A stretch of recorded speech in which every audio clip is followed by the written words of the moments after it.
పెళ్ళైనా పండగైనా వేడుక ఏదైనా పట్టుచీరల ప్రత్యేక వేదిక Varahi silks. Ravindra Jadeja India all-rounder క్రికెట్లో.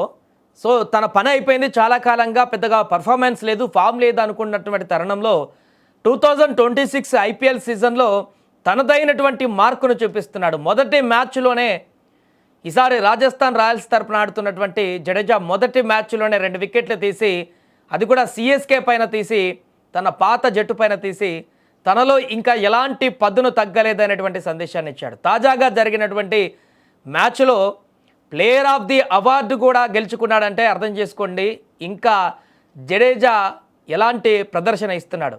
రాజస్థాన్ రాయల్స్ చేతిలో నిన్న లక్నో సూపర్ జెయింట్ తన సొంత మైదానంలో ఓటమి చవిచూసింది. ఐపీఎల్ 2026లో భాగంగా లక్నోలోని భారతరత్న శ్రీ అటల్ బిహారీ వాజ్పేయి ఏక్నా క్రికెట్ స్టేడియంలో జరిగినటువంటి మ్యాచ్లో రాజస్థాన్ 40 పరుగుల తేడాతో భారీ విజయం సాధించింది.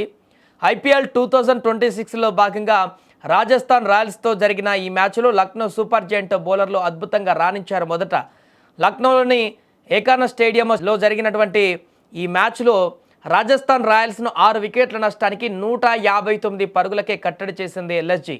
అయితే దీంట్లో అందరికంటే ఎక్కువ పరుగులు చేసింది, హైయెస్ట్ స్కోరర్గా నిలిచింది రవీంద్ర జడేజా మాత్రమే. మిగతా అద్భుతమైనటువంటి బ్యాటర్లు ఉన్నా కూడా ఎవరు కూడా లక్నో బౌలర్ల ముందు దాడికి నిలబడలేకపోయారు. రవీంద్ర జడేజా ఒక్కడి చివరి వరకు నిలబడి ఒకవైపు అన్ని వికెట్లు కోల్పోతున్నా కూడా ఒంటరి పోరాటం చేశాడు. 43 పరుగులు హైయెస్ట్ స్కోరర్గా నిలిచాడు. ఆ స్కోరు రవీంద్ర జడేజా చేసినటువంటి ఆ స్కోర్తోనే రాజస్థాన్ రాయల్స్ 159 పరుగుల వరకైనా కూడా వెళ్ళగలిగింది. అంతకుముందు టాస్ గెలిచినటువంటి లక్నో కెప్టెన్ రిషబ్ పంత్ ఫీల్డింగ్ ఎంచుకున్నాడు. కెప్టెన్ నమ్మకాన్ని నిలబెడుతూ బౌలర్లు అద్భుతంగా రాణించారు. ఇన్నింగ్స్ 3వ ఓవర్లోనే మొహమ్మద్ షమి వరుస బంతులలో 2 వికెట్లు తీసి రాజస్థాన్ను గట్టి దెబ్బ కొట్టాడు. ఆ తర్వాత ఓవర్లలోనే మొహసిన్ ఖాన్ కూడా వికెట్ పడగొట్టడంతో రాజస్థాన్ తీవ్ర ఒత్తిడిలో పడిపోయింది. ఇక ఆ తర్వాత కూడా లక్నో బౌలర్లు క్రమం తప్పకుండా వికెట్లు తీస్తూ రాజస్థాన్ బ్యాటర్లపైన పూర్తి ఆధిపత్యం ప్రదర్శించారు.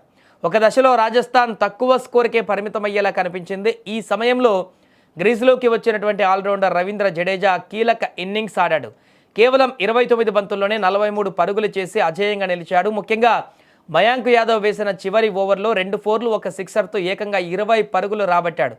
జడేజా మెరుపులతో రాజస్థాన్ రాయల్స్ పోరాటానికి వీలైనటువంటి స్కోర్ లభించింది. అంతేకాకుండా అటు బౌలింగ్లో కూడా రవీంద్ర జడేజా అద్భుతం చేశాడు. 1 వికెట్ తీశాడు, 4 ఓవర్లు వేసి 29 పరుగులు ఇచ్చేసి రెండు వైపులా కూడా తన అద్భుతమైనటువంటి ప్రదర్శన చేయడంతో రాజస్థాన్ రాయల్ గెలవడంలో కీలక పాత్ర పోషించాడు.